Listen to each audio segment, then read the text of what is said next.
Now, what I want to start off with today is replying to a few questions or comments that I got on the last stream, or rather the videos that came out of the last streams.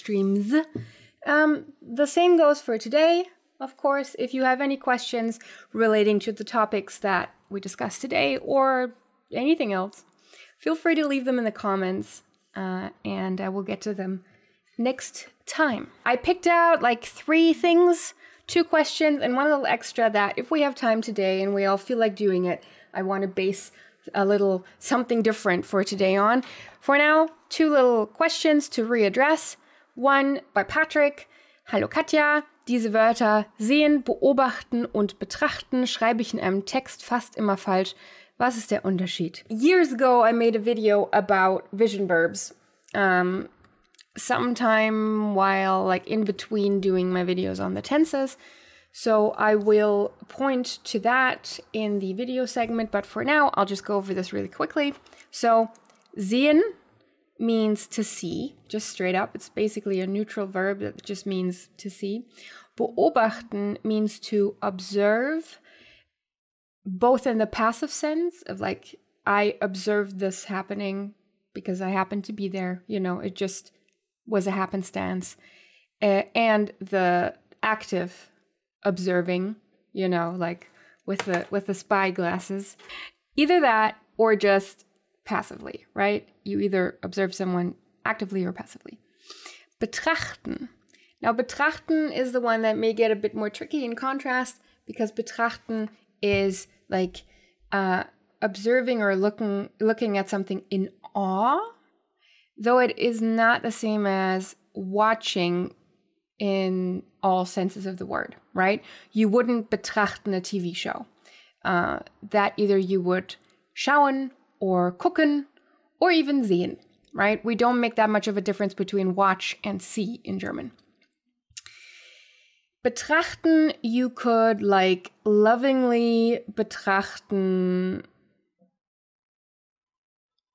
That's supposed to be a smile. You could lovingly betrachten your child in its cot, like, you know, oh, there's a baby in here. And then what does that usually look like? Like that. So that's betrachten. It's like, oh, gandering. It can also be betrachten. You can betrachten some animals in the wild. So it has that sense of fondly, silently observing, looking at, sometimes even watching. So the difference between betrachten and beobachten is betrachten is looking at something, observing something for the sake of appreciating it, for the sake of just like looking and reveling in the sight of something, while beobachten has a sort of scientific ring to it. You're trying to gain information. So basically beobachten versus betrachten is information versus appreciation, maybe. And I'd say that's the main difference. And sehen is just the neutral verb for to see. So if I try to like put that into sentences, let me try to find an example where I can say the same sentence with each verb and then have it have different meanings. Ich sehe meinen Freund. I see my friend, my male friend, or possibly my boyfriend, right? That's never entirely clear in German, but let's say I see my friend. Ich sehe meinen Freund. Ich beobachte meinen Freund. Ich betrachte meinen Freund. So, the first one is just I see my friend. I'm walking down the street and I see my friend. Ich sehe meinen Freund. Simple. Ich beobachte meinen Freund can either be completely fine. For example, you're hanging out with your friend and he's working on something or playing around with something or whatever it is. He's doing something, but you're not doing something together. And so you watch and you just closely observe. Ich beobachte meinen Freund. It can also mean I'm observing my friend in the sense of like I'm following him around and I'm observing what he's doing, right? The creepy thing. Ich betrachte meinen Freund.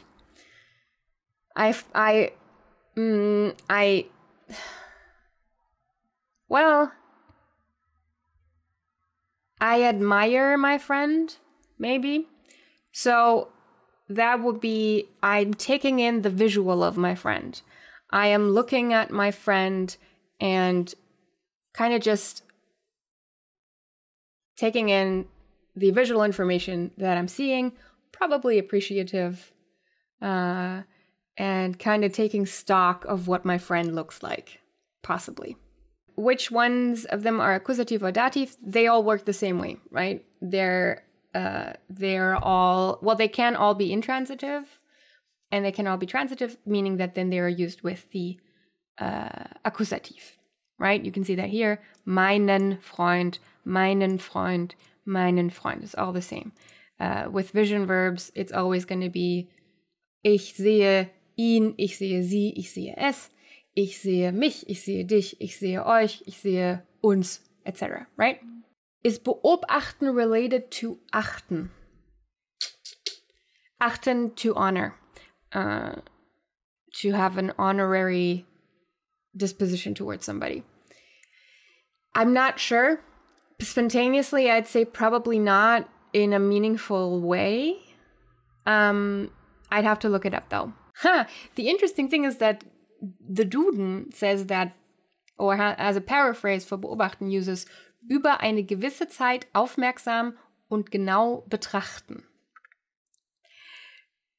Now that's not helpful, but that is the crux of the original question, right? So they are definitely synonyms, but the implicational difference, I think I summed up pretty well. Spontaneously, I couldn't, it's not that easy to find. Intuitively, I don't think there is much of a connection, possibly not even etymologically, between achten and beobachten that is meaningful today. So, that's it for this question, I think. Second leftover question from streams. This one was, I actually didn't expand this, but I think the question comes across. On the video segment about du or sie. What I've always wondered, Dave asks, if you're speaking to two people, and one is known to you and the other one isn't, would you use plural sie or ihr? Ihr here would have to be spelled small, otherwise it's also an honorary, it's just the old version. But anyway, I get what you mean. Say, for example, I was at a friend's house for the first time. I would use du for my friend, but sie for their mother. Would I say, Sie haben ein schönes Haus or ihr habt ein schönes Haus? The default for this is if you're with or speaking to a group that consists both of people who you're familiar enough to duzen and people who you're not familiar enough and you would therefore siezen, you're going to default to sie. Because when in doubt, use the honorary form for groups. This might be different if you have a group of, or it will be different if, for example, you have a group of all people, like let's say 10 people who you would call du, and then there's one person who you would call sie. This could be if you're, as a teacher, talking to a fellow teacher and their students, especially if you're then addressing your question to one of the students. Also, it depends on who of the group you're speaking to. So if in this example, you would ask the mother, you would say sie, even if it is the whole group that you're referring to, the family. If you're asking your friend, even when their mother is there, you would say ihr, probably. So you're kind of going off of the person that you're speaking to in a group setting. If you're really talking to a group, so everyone will hear you equally and you're not addressing a specific person in there, then especially in a formal setting, a formal context, you will use sie. In a less formal context, you will use ihr. But if you're at work and you're speaking to the whole office, even if you use du with half of the people there, you're going to use sie, just to be safe. Now, I had a question I saw in chat. Is it possible to start a sentence in the dative case? Sure. It's possible, it's allowed, it's correct. In most contexts, it's probably not going to be your likely option. So, for example, Natasha already posted a question, posted as an answer, she posted a question. So, mit wem fährst du? That is the most likely option that's going to happen, putting the dative at the beginning of a question, because that's the thing you're asking for.